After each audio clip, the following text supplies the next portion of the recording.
मेरा ख्याल ये है कि अरेंज मैरिज में कुछ फ़ायदे ऐसे हैं जो लव में नहीं हैं। मतलब हम लोग जब कहते हैं ना कि अरेंज या लव, सबसे अच्छा तो है कि दोनों साथ साथ भाई, दो लोगों में प्रेम हुआ, पेरेंट्स मान गए तो हो गया लव एंड अरेंज। उस पर काहे का लव और अरेंज करना है। होना तो ये चाहिए कि दोनों चीज़ साथ साथ हों, पर हम लोग मान के चलते हैं कि लव मैरिज का मतलब है कि लड़का लड़की भाग के जाएंगे ट्रक के पीछे बैठ के और पेरेंट्स से तलवारें निकालनी होंगी, यही लव मैरिज होती है। और अरेंज का मतलब है कि लड़के से पूछा भी नहीं होगा, लड़की से पूछा भी नहीं होगा और शादी कर दी होगी। ऐसा होता नहीं है। आजकल अरेंज मैरिज लव की ओर बढ़ रही है। लड़के लड़की को बोलते हैं बात कर लो भैया, आधा घंटा बात कर लो, 1 घंटा बात कर लो, कुछ तो जानो एक दूसरे को।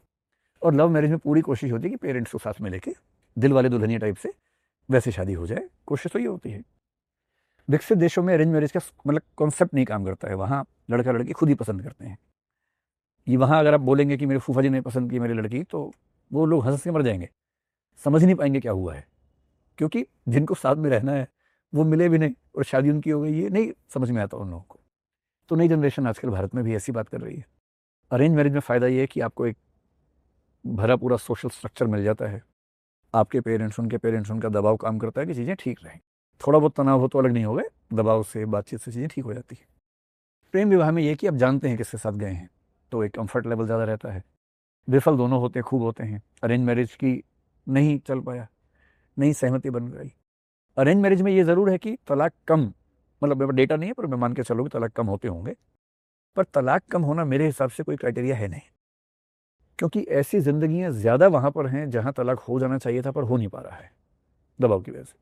उस लाइफ को मैं तो लाइफ नहीं मान रहा हूँ। अगर आप उसको बहुत अच्छी ज़िंदगी मान रहे हैं, अगर ये सर्टिफिकेट है कि देखो ज़िंदगी गुजार ली साथ में, तो फिर तो बात अलग है। लव मैरिज में क्या होता है कि अगर वो थोड़ा सा आकर्षण हुआ 6 महीने 1 साल का और आपने शादी कर ली उत्साह में आके, तो बहुत खतरा है कि बम फटेगा अगले कुछ साल के अंदर अंदर। तनाव वहाँ ज़्यादा क्यों होता है? क्योंकि परिवार छोड़ देता है, बेदखल, इधर से बेदखल हो गए। अब दो लोग साथ में हैं, कोई भी दो लोग साथ में रहेंगे 24 घंटे तो वो भिड़ जाएंगे आपस में। पहले क्या था कि 2-3 भाई बहन थे, उनसे बात हो गई, पेरेंट्स से बात हो गई, इधर बात हुई उधर बात हुई, अब वो सब हट गए। इन दो लोगों पर इमोशनल ओवरलोड इतना ज़्यादा है कि सामान्य स्थितियों में अच्छी शादी चलनी भी होती तो अब नहीं चलेगी, क्योंकि उनके पास कोई है ही नहीं अपनी बात रखने के लिए। इतना अकेलापन हो जाता है। इससे प्रेम विवाह ज़्यादा अच्छे वही चलते हैं जहाँ परिवार साथ में होता है। जहाँ परिवार से झगड़ के होगी शादी, वहाँ खतरा ज़्यादा है कि नहीं चल पाएगा, क्योंकि इमोशनल ओवरलोड हो जाएगा। फिर दोनों लोग पढ़े लिखे होते हैं आमतौर पे दोनों नौकरी भी कर रहे हैं, स्वतंत्र हैं, जिम्मेदारियां अपनी निभा सकते हैं, फाइनेंशियली इंडिपेंडेंट हैं। जब दो स्वतंत्र और जिंदा लोग साथ में जुड़ते हैं तो कोई दबाव ज़्यादा मानने के मूड में होता नहीं है। कानून भी पता होता है, अपने अधिकार भी पता है।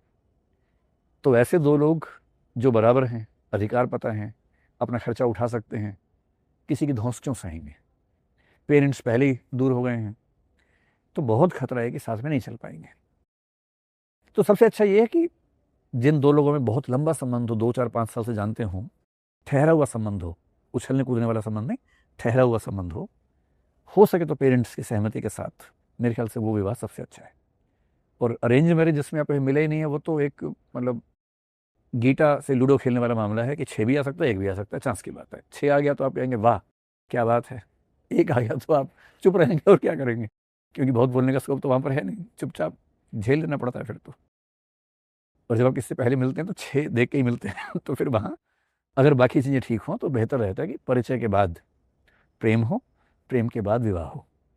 ये मान लेना कि विवाह के बाद प्रेम हो ही जाएगा, ऐसा नहीं होता है, ज़रूरी नहीं है। कई बार नफरत हो जाती है, और बहुत सारे ऐसे पति पत्नी हैं जो नफरत के साथ जी रहे हैं और जीते रहेंगे लंबे समय तक, क्योंकि उनके पास स्कोप नहीं है अलग होने का। और ये एक स्वस्थ समाज का लक्षण नहीं है।